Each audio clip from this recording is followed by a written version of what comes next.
So here we are, my brothers, on the next lesson of Shaykh Muhammad ibn Salih al-Uthaymeen's explanation of Aajrummiyyah or Matan al-Aajrummiyyah in Arabic language and grammar. And let's see, hopefully, inshallah ta'ala, we can conclude the introduction today where Ibn al-Ajurrum spoke about the Aqsamul Kalam, the different aspects of Arabic language, and dividing them into a certain amount of categories. So I'm going to just recap by asking you, how many categories did Ibn al-Ajurrum mention the Arabic language is divided into?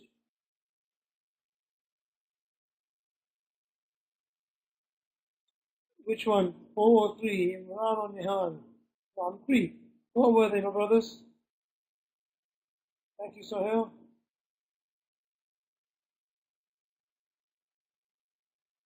Ahsant. Ism wa fi'l wa harf. Noun, verb, and then the harf. Harf, any type of harf, like for example, alif, and for example, jim, and ra, and noon. Are these the haruf that Ibn al-Ajurrum is talking about? Okay, Hamza, Abu Hamza. So what is he speaking about then? How did he qualify? I mean, how did Ibn al-Ajurrum qualify the type of harf that he was speaking about?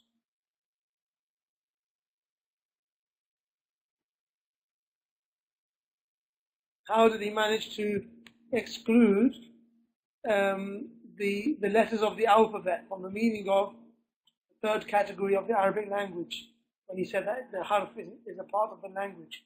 How did he manage to exclude those huruf?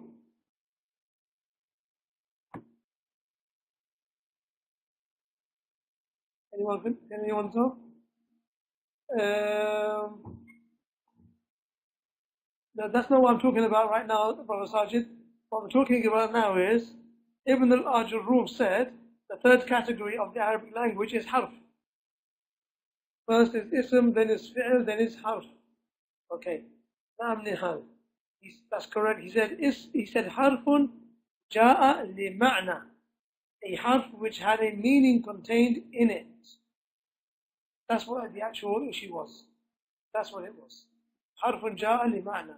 And this is the way that Ibn al-Ajurrum excluded the letters of the alphabet. Okay. So how about the letter, for example, Sin? This was a discussion that we had yesterday with one of the brothers. Sin. Is it harf according to Ibn al-Ajurrum or not? Or sometimes yes and sometimes no? Can someone explain that to me, please?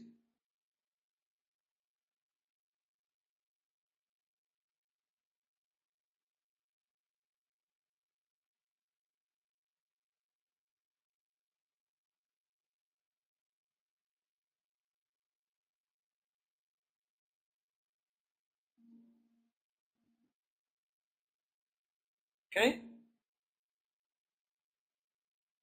It is a harf, but as the letter of the alphabet, it cannot be called a harf, correct, Sajid? So when can it be called a harf then?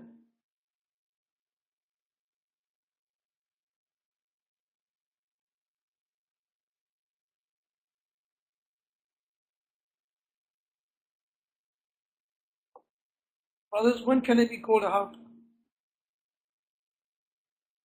Absolutely. When it has the meaning of bringing the future tense into a fi'l mudari, associated with a verb preceding a verb. Okay. So Ibn al-Ajurrum mentioned these three categories of lugha, of kalam rather, and he said that it is ismun wa fi'l wa harf. And then he said al-harf ما ليس له علامة ما لا يصلح معه دليل الاسم ولا دليل الفعل. This is actually what he said. الحرف ما لا يصلح معه دليل الاسم ولا دليل الفعل. Can someone explain how is it possible to have a non-existent sign as a valid way of recognizing something?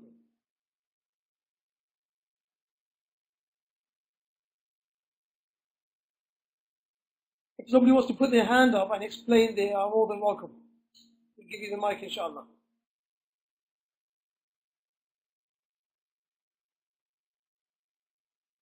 Is there a hand raising option?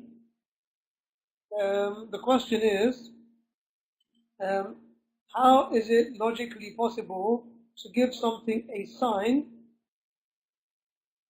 of recognition which is in itself non-existent, something which does not exist? In which situations might that be a valid way of describing something? You prefer to type, brothers, or would you like to put your hand up and speak the answer? Brother Sajid, you're on the right track. But the reason I was asking for the mic was because hopefully somebody can explain it in a more complete way. Okay, Sajid, yeah, please.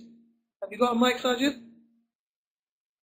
Could you kindly explain on the mic, inshallah?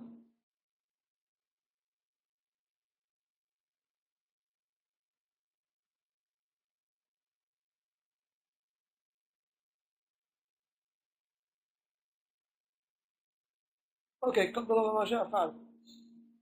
okay, so the only time it's permissible, or the time you can logically say it is okay to give a non-existent sign, then the non-existent sign, or let's say the sign, the alama of non-existence, is when all other signs have been exhausted in everything else in that same category.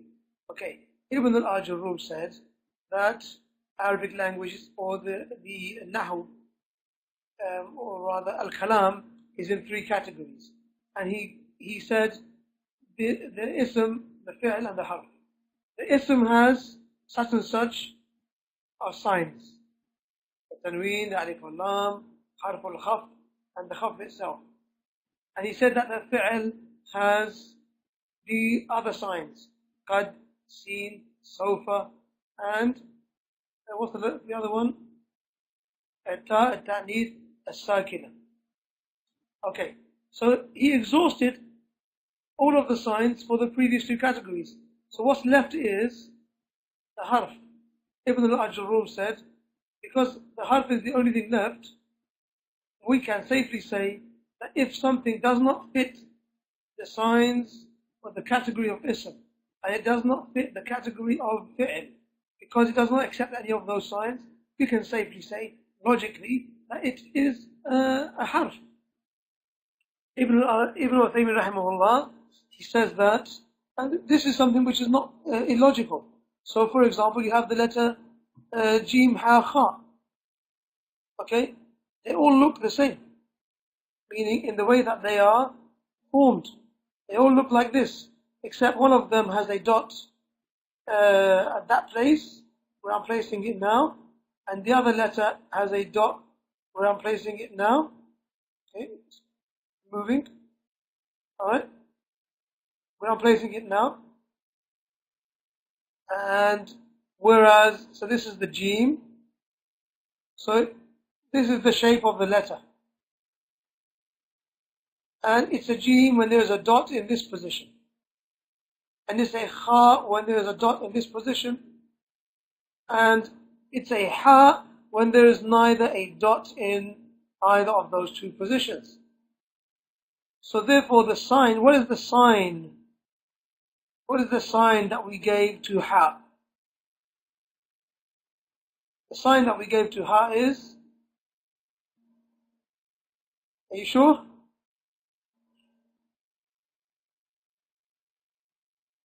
Are you sure, Sohail? The sign that we gave to Ha is, yes, the absence of a dot. The absence of a dot. The sign that we gave to Ha is the absence of the nuqta. Okay? The dot is there for jim, and the dot is there for kha. And when you talk about what is the sign of ha, you say the absence of the dot. So in the same way, you say the sign is there for ism, the sign is there for fi'l, and as it comes to harf, you say the absence of these signs.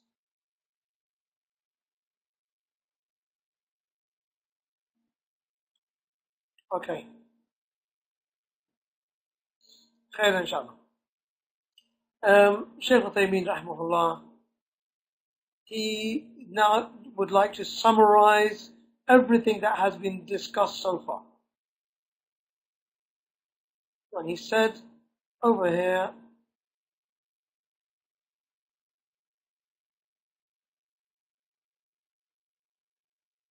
let's try to get to the place.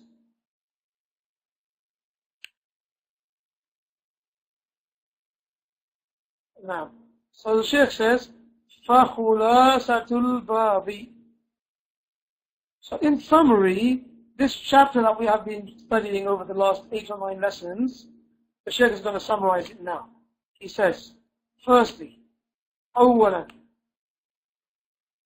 الكلام عند النحويين, kalam according to the grammarians is al-lafz, al-murakkab, al-mufidu bil-wada. So how many things constitute kalam according to the grammarians, my brothers?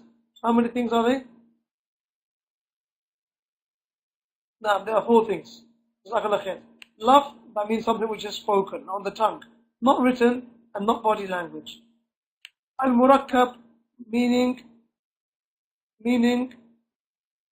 what, my brothers? Al-murakkab. Somebody can mention very quickly. Naam, 2 or more words joined together. Is this any type of joining, or is it al-mufid? And what does al-mufid give us? What does it indicate to us? That though 2 or more words has to have a meaning. Yes. Okay. So 2 or more words. Paul went to the shop. This is love. I spoke it. It's murakkab because more than 2 words. It's mufid because it gave you a meaning. Paul went to the shops. Khalid went to the masjid. Yes. There's a meaning here. So what's the problem? Why is this not kalam according to the grammarians? Because it is not bil wada. What does that mean? What is the last condition?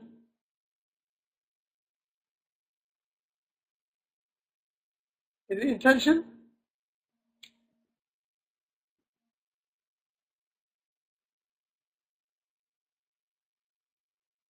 Are you sure, guys?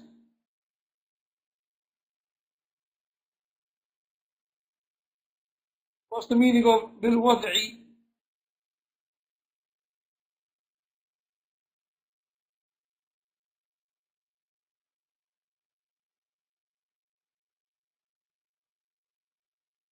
No, not this or not this.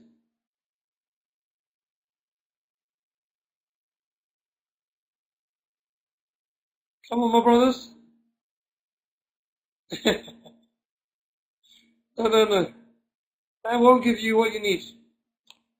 What does Ibn al-Aajrummiyyah mean when he says bil wad'i? The 4th aspect, 4th condition.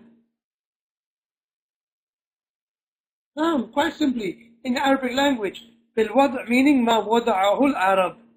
Ma wada'ahu al-Arab. What the Arabs had placed, what they understand. So the al-lafz, al-murakkab, al-mufid, these 3 things, which is spoken, a group of spoken words that have meaning, yeah, placed, placed by who?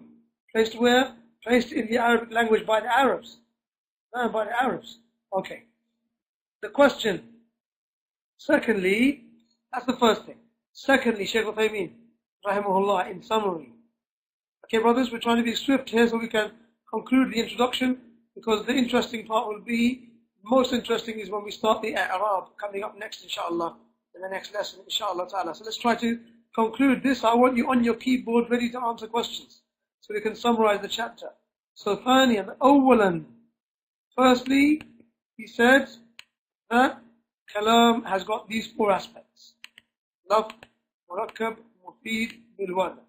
Then he says, Shaykh Uthaymeen says, ثانيا, Secondly, we now know that Arabic language has got three aspects to it. We already asked that question at the beginning of the class. You answered already. Ismun, wa fi'lun, wa harf. Which harf? Any old harf? No. As the brothers already mentioned, harf ja'a lima'na. A letter that has a meaning attached to it. Okay. What is the proof, my brothers? What is the proof that these three things are the composition of the Arabic language?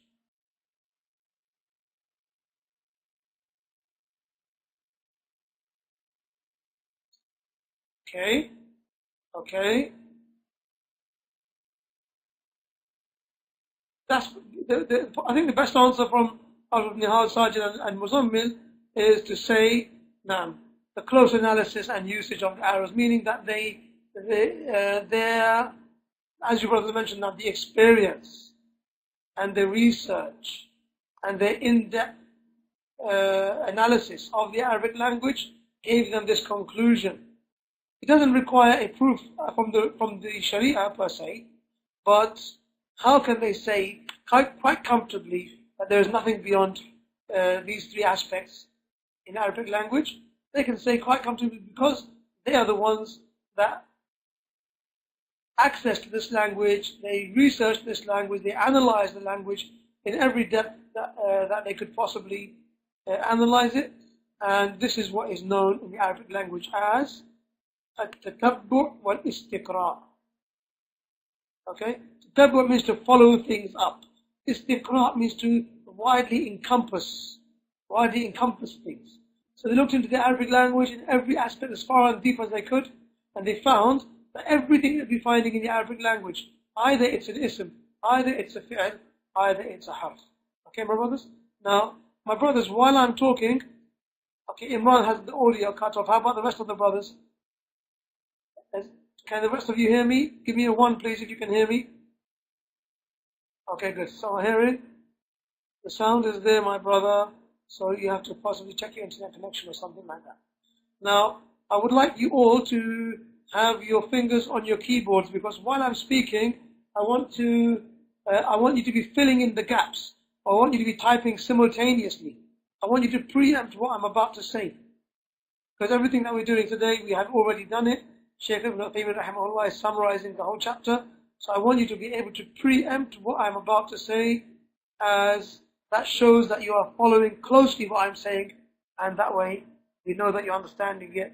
And in this way, somebody is able to say, please stop, please hold, I didn't understand this point. Okay? Now, at-tatabbu' wal-istiqra', this is the proof. Shaykh Uthaymeen says, the scholars of the Arabic language, ulama an-nahu, تتبعوا كلام العرب. They followed through, or they followed up the language of the Arabs. They found that the language لا يخرج عن هذه الثلاثة. It doesn't come out of one of these three things. Which three things? Naam, you're going to type them. Okay. They also, Shaykh Uthaymeen says, ولاحظوا أنكم. ولاحظوا.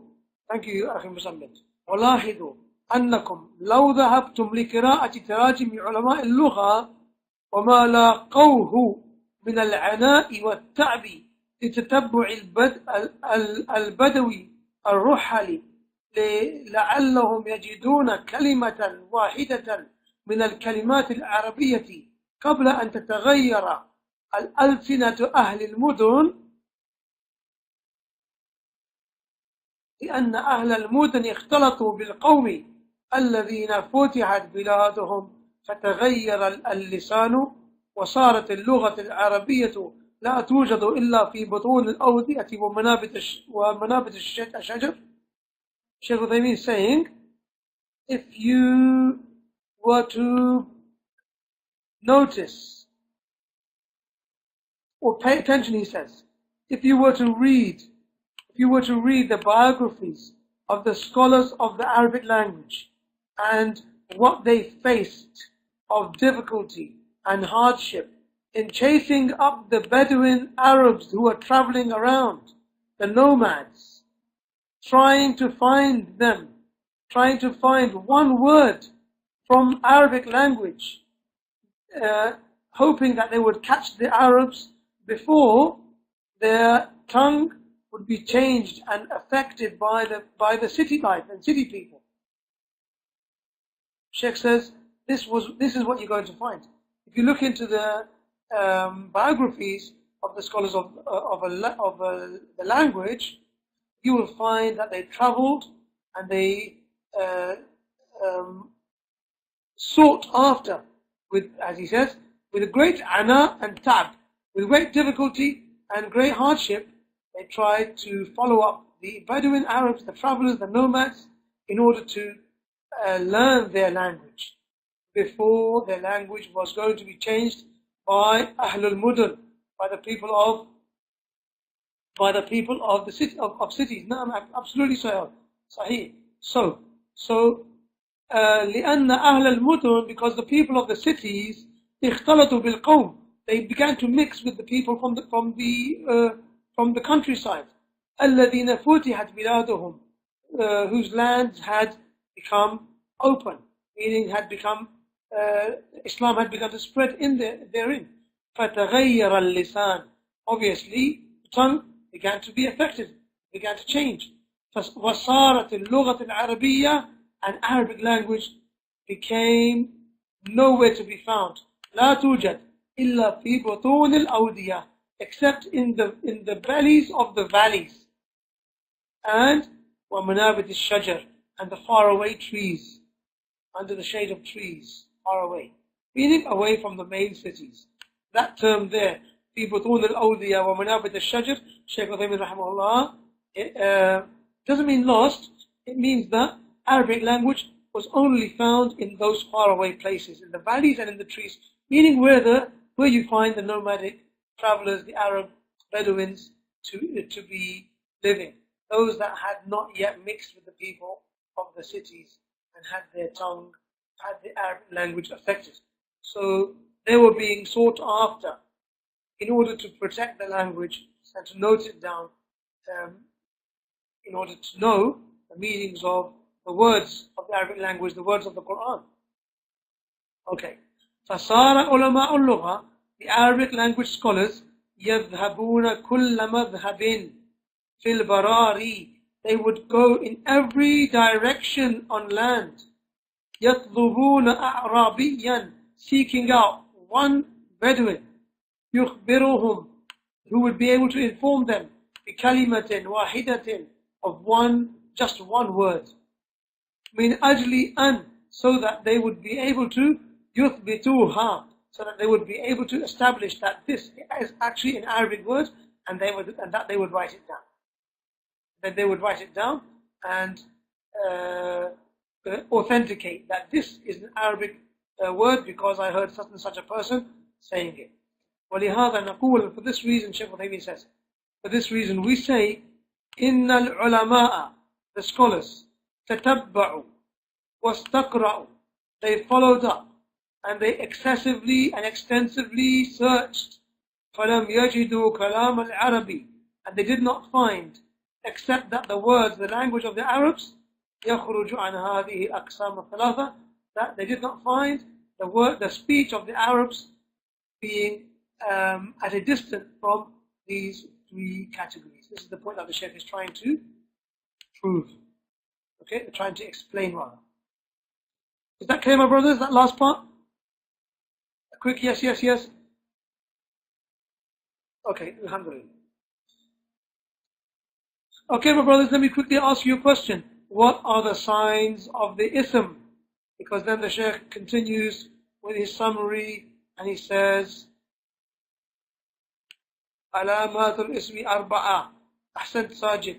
So what are the alamat al-ism? What are they, please? Brothers, what are the signs of the ism? Can you remember them? Yes. Alif ul-lam, harf al-jar, kasra and tanween. Absolutely. Another word for kasra? Another word for harf al-jar? Khafd. Absolutely. Huruf al-khafd. So here you are. Here's khafd, here's tanween, dukhul alif ul-lam, and huruf al-jar. You found them? Okay. And the Shaykh says if you want to add huruf al-qasam, you can add them, but we can also call them and consider them to be from, he said, وَلَكِنَّنَا نَقُولُ حُرُوفُ الْقَسَمِ مِنْ حُرُوفِ الْخَفْضِ. That they are also considered to be huruf al-qasam. So, no need to give it a separate category. Fourthly, Shaykh Uthaymeen says, the signs of the verb are four. What are they, brothers?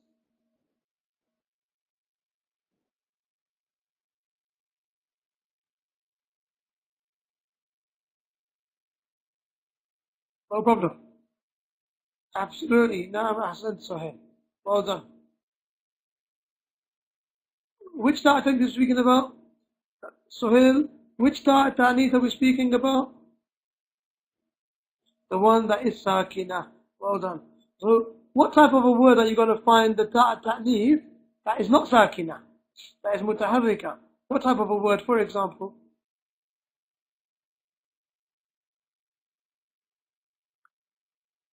Naam, that's one. Absolute, no, actually no. I can't agree with you, Suhail, there. I'll tell you why. No problem, brother Muhammad Ayub. It's revision. No, I said which ta'nith is not the one which is the alamat al-fi'l, akhi Sajid. Which one is not? The one which is. So which type, no, my question is, which type of a word? Give me a word.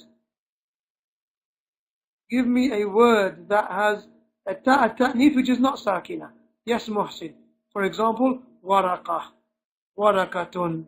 That is a ta'nith, but it's not sakina, it's mutaharrika. Naam, it's marbuta. Sahih. But the issue of marbuta and sakina, we're not, marbuta and maftuha, we're not dealing with it because we're doing spoken language.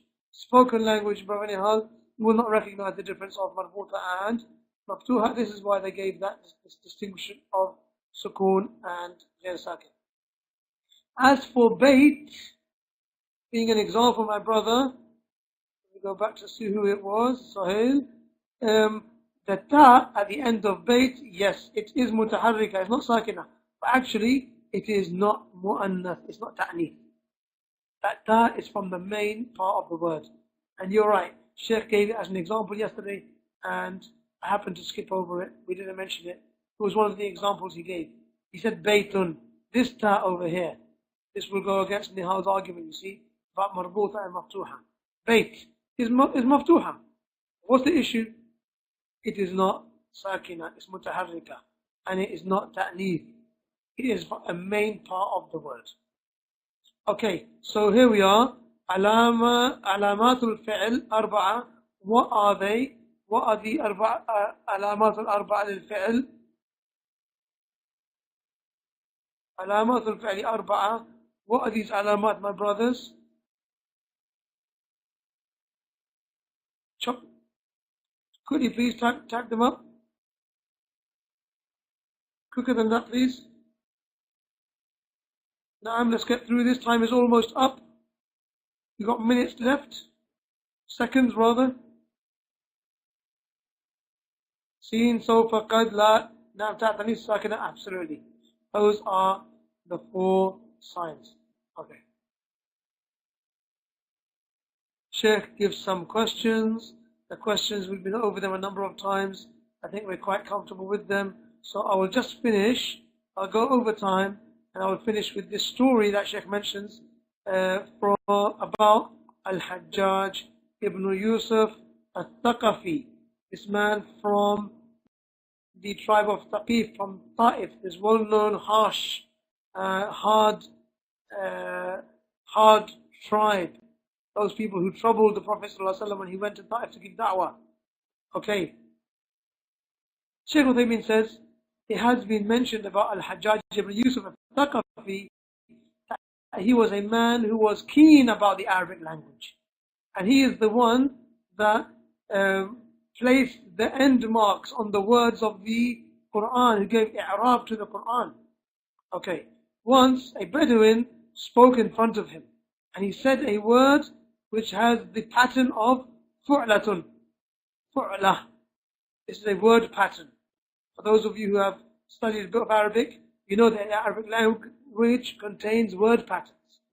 And a word pattern of fu'lah means any word that has that same balance. The first letter has a dhamma, the second letter has a sukoon, the third letter has a fatha, and it has a ta marbuta at the end. Fu'latun. Okay, so one Arabic man, this is the same Hajjaj who was the tyrannical leader in Mecca. Okay, this is the same one, Niha.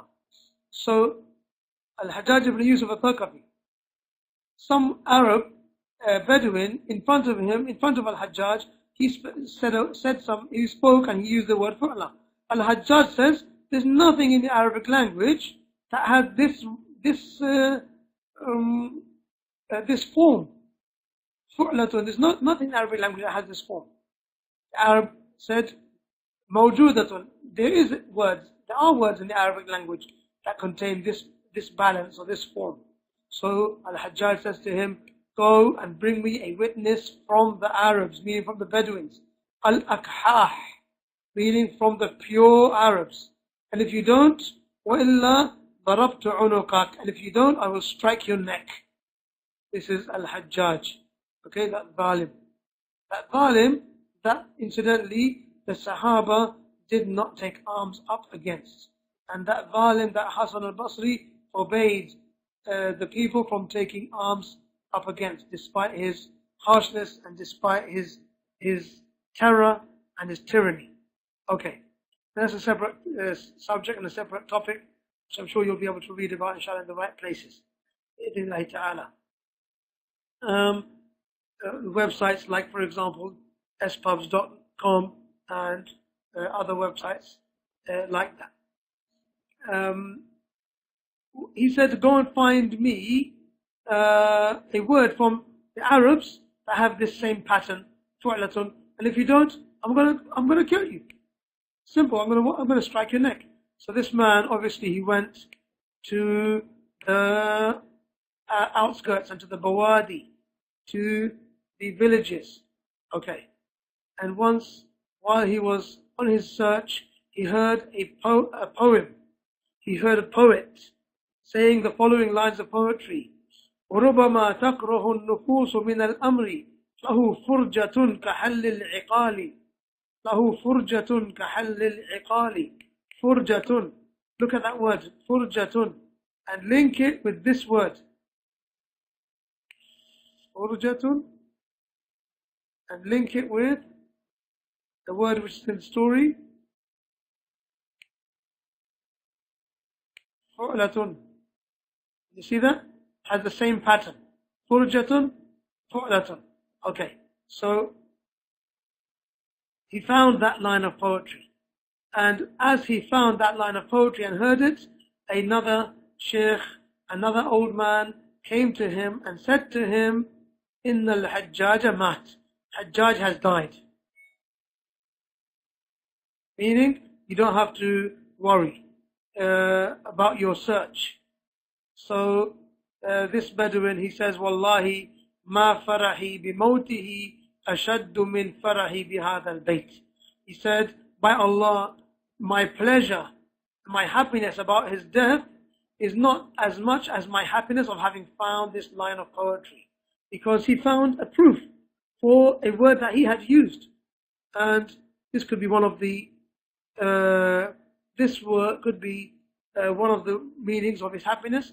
And the other one was that, could be that he realized now that his life has been saved. His life has been saved either way. So, كفاه الله الأمر بموت الحجاج ووجود الشاهد. So Allah subhanahu wa ta'ala took care of his need and by the death of Hajjaj and also by him finding the proof at the same time for that word. In any case, the Shaykh says, وَنَقْصُدُ بِذَلِكَ أن الناس كانوا يتتبعون الألسن. He said, Al-Arab, he said that what we intend to mention here is that the people would be careful to seek out the language of the Arabs, Al-Arab, and seeing it, وَيَطْلُبُونَ مِنْ كُلِّ جَانِبٍ, and finding from every place, looking for them in every place, لَعَلَّهُمْ يَجِدُونَ كَلِمَةً عَرَبِيَّةً لَمْ تُغَيِّرْهَا الْأَلْسُنُ, finding any Arabic word that had not been corrupted by various reasons, either because of the city life or because of the various expeditions, al-futuhat, and where the Arabs, اختلط al-Arabs bil-Ajam, al-Arab bil-Ajam, and their tongue therefore would be corrupted and changed. Okay, so Alhamdulillah Rabbil Alameen. I apologize for having taken more time that was allocated. We'll stop there, inshallah ta'ala. If I'm able to get you the questions, inshallah, during the week, I will do so. And bi'idhnillahi ta'ala, next class, we'll go to the interesting chapter of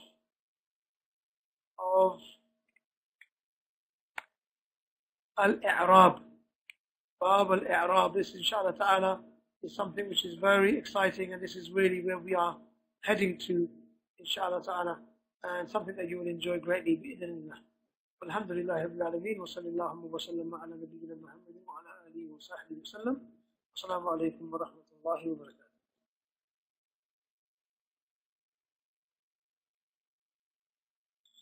barakatuh. So the class has closed. You're welcome to leave. If brothers have any questions, you're welcome to ask them now, inshallah.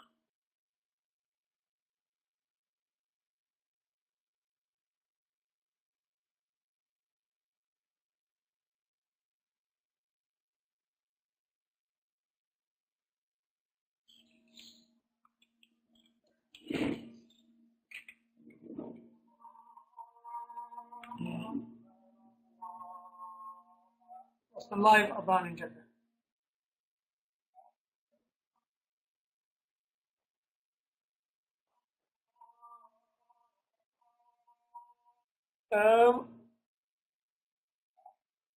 I don't know what the ulama say about that, Muzammil, but yes, I would imagine that is the case. And Allah knows best, except that the language has been recorded, it has been gathered now, and so it's available in the Islamic libraries, and the linguists, obviously in academia, people have delved into specialisms of the Arabic language, though they are city people. So is it that they will still require proof for certain words? Allah knows best. You do find the people in the Badia using words, classical words that you wouldn't normally have people in the city using, and very often only understood by the locals, by those who interact with them. Okay, maybe you should repeat the question so that those listening only on audio can benefit. I'm not sure what that means, Akhil Kareem. Sorry, your name went. Imran, now I'm not exactly sure. Those listening only on audio can, I see, for the recording. Which questions are you talking about, Akhil Kareem? Sajid, what was the main element in Arabic poetry among pre-Islamic Arabs? Was it humor, bravery, or something else? Allah knows best. They had different things for different times. They were very romantic, apparently. These people were people of great romance. And that's why you have what is known as al-ghazal, that they used to speak a lot of love. Yes. And you might say that some of the Arabic poetry have been written above the rating of children. Allah knows best. And there are some embarrassing lines of poetry found amongst the Arabs. And bravery, definitely.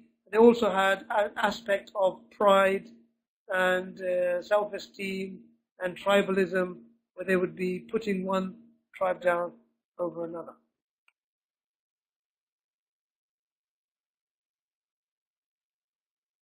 I see the questions. I understand now. But which were the questions that he was on? All of the questions, as far as I was aware, they were given. No questions were written.